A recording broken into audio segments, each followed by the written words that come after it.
जिस साइकिल से वो सामान इत्यादि लाते हैं। और ये देखिए, ये छोटी मोटी जो बोतलें उनकी हैं, जिसके ज़रिए, और एक छोटा सा किचन भी पीछे बना हुआ है। कुल मिलाकर ये इनका घर है। ये कील जो होती है ये चुभे ना, इस वजह से इस परिवार ने एक मैट डाल रखी है। और खिड़की के बाहर एक फटी साड़ी पड़ी हुई है। हमारे आपकी तरह इनके पास पर्दे नहीं हैं, फटी साड़ी है वो यहाँ लटका रखी है। और आप तस्वीरों से समझिए कि क्या हालात यहाँ के हैं। इसके अलावा यहाँ भी देखिए, ये तमाम जूते के डिब्बे हैं। बहराइच में पीडब्ल्यूडी द्वारा जिन मकानों पर नोटिस थमाया गया है उनमें एक घर मून जायसवाल का भी है। मून जायसवाल पान की गुमटी लगाते हैं और इस 1 से 2 कमरे के मकान में यहाँ रहते हैं। इनके मकान में कोई सीमेंट वाला नहीं है, पुताई नहीं है, ईंटों से बना ये मकान है। आप अगर तस्वीरें इस मकान की देखें तो काफ़ी गरीब ये परिवार है, जो गुमटी की दुकान यानी कि मसाला वगैरह बेचकर, पान की दुकान लगाकर अपनी रोज़ी रोटी चलाता है, खर्च चलाता है। अब इस घर के अगर मैं आपको तस्वीर दिखाऊं तो आप यहाँ से देखिए मेरे साथ। यहाँ से मैं इस जगह से आया हूँ, ये पतला सा एक रास्ता अंदर आने का था। यहाँ से मैं अंदर दाखिल हुआ हूँ। यहाँ आता हूँ तो कुछ झाड़ू रखी है, कुछ तमाम चीज़ें रखी हैं। एक यहाँ पर जो है एक लकड़ी का एक तखत पड़ा हुआ है। अब ये लकड़ी का एक तखत है, यहीं पर बच्चे बैठते हैं, पढ़ाई करते हैं, या इनके जो माता पिता हैं वो बैठते हैं और समझाते हैं। बच्चे भी छोटे छोटे आप देखिए यहाँ पर हैं, जो मदद की राह तक रहे हैं। अगली तस्वीर आपको देखिए इस कमरे की, यानी कि ये है आंगन, और अंदर बना है एक छोटा सा पंखा ज़रूर लगा है। यहाँ पे एक छोटा सा पंखा लगा है, और इस पंखे की जिम्मेदारी है कि इस लगभग 5 से 6 लोगों के परिवार को हवा दे। एक पंखा घूमता है और इस परिवार को हवा देता है। अब अगली तस्वीर आप देखेंगे तो यहाँ पर जो कि ये सामान बेचते हैं वो सारा रखा है। एक खिड़की है लेकिन इस खिड़की में दरवाजे नहीं लगे हैं। गरीबी का इस परिवार के ये आलम है। कुछ आप देखिए, ये माता रानी का चोला है वो टंगा हुआ है। ये माँ दुर्गा का भक्त है परिवार, और इसके माता को लेकर इनमें बहुत वो है। और एक छोटा सा कमरा यहाँ पे, इस कमरे में भी हम दाखिल होंगे। यहाँ पर आइए आप, ये देखिए। अब आप जब इस कमरे में आते हैं, घर में आप अक्सर सुनते होंगे कि अपना कमरा साफ रखो, क्योंकि ऑप्शन होता है स्टोर रूम में सामान रखने का। लेकिन यहाँ पर ऐसा कोई ऑप्शन नहीं है, क्योंकि जब आप यहाँ मून जायसवाल के कमरे में आएंगे तो आपको तस्वीर हम दिखाएंगे प्यारी देवी के यहाँ। ये देखिए, पहले एक बेड दिखाइए। यहाँ पे ये बेड है, ये तखत है, माफ़ कीजिएगा, ये तखत है। इस पर ये कोई गद्दा नहीं है। हमारे आपके गद्दों में बेड्स पर गद्दा होता है, ये कॉलिन पड़ी है, और ये एक तखत है। ये कॉलिन पड़ी है, जिससे कि मैट पड़ी है, जिससे कि जो कील होती है ना लकड़ी की, ये जो कील होती है, ये कील जो होती है ये चुभे ना, इस वजह से इस परिवार ने एक मैट डाल रखी है। और अब आपको मैं सामने दिखाता हूँ, तकिया ही नहीं है। 1 2 3 4 5 5 लोग सोते हैं इस बेड पे।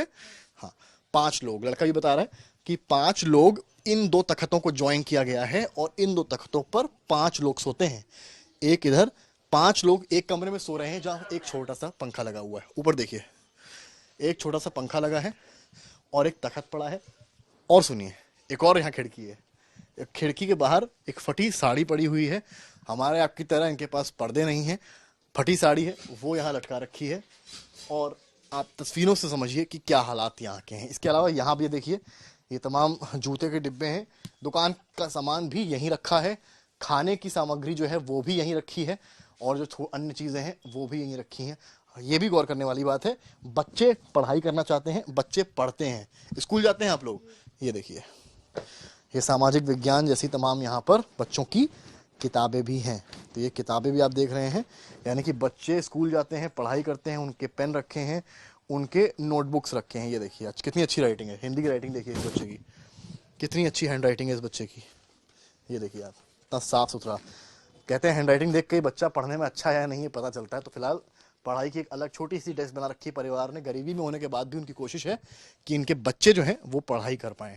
अब इस एक कमरे से निकलकर हम बाहर निकलते, क्योंकि इकलौता कमरा है जिसमें परिवार रहता है, सोता है। एक तखत पर पूरा जायसवाल परिवार सोता है। अब एक देखिए, यहाँ पर एक टूटी सी चारपाई पड़ी हुई है।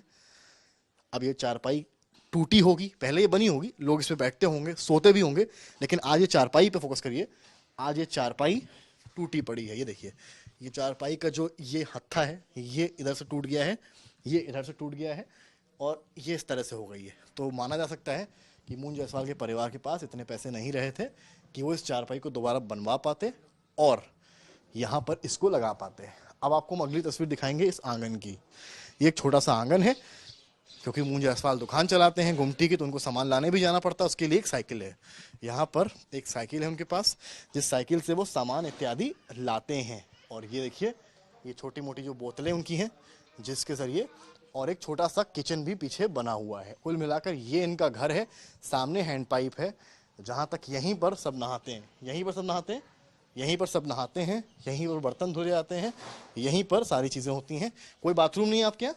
कोई बाथरूम नहीं है? नहीं। तो कोई इस घर में बाथरूम भी नहीं है, शौचालय भी नहीं है, यही है, यही नहाना धोना होता है। और इस एक कमरे के मकान में मून जायसवाल रहते हैं। अब दर्द इनका क्या है कि जो बाहर का पोर्शन देख रहे हैं, वो पोर्शन आता है 60 मीटर तक। अब 60 मीटर के पोर्शन में आप अगर तस्वीरें देखें तो आप समझ पाएंगे कि यहाँ तक बुलडोज़र आएगा और कम से कम नहीं तो आधे घर को ढहा देगा। अगर मीनार यहाँ से ढहती है, किचन छोटा सा है यहाँ पर, वो भी देख लीजिए। यहाँ पर ये काम कर रही हैं, ये महिला हैं जिनको आप लगते हुए देख चुके हैं। और ये यहाँ से घर टूटेगा तो ये घर का अगर आगे का पोर्शन टूटेगा तो फिर ये घर ढह जाएगा, और ढह जाएंगे कहीं ना कहीं बच्चों के अफसर बनने के वो अरमान, साथ ही साथ वो सपने। और जहाँ एक तख्त पे लोग सो रहे हैं, आप समझिए उनके पास क्या छत भी बचेगी। ये दर्द फिलहाल मून जायसवाल का है। उनका कहना है आरोपी को सजा हो, आरोपी के घर पर बुलडोजर भी चले, अब्दुल हमीद, लेकिन उन्होंने क्या बिगाड़ा है?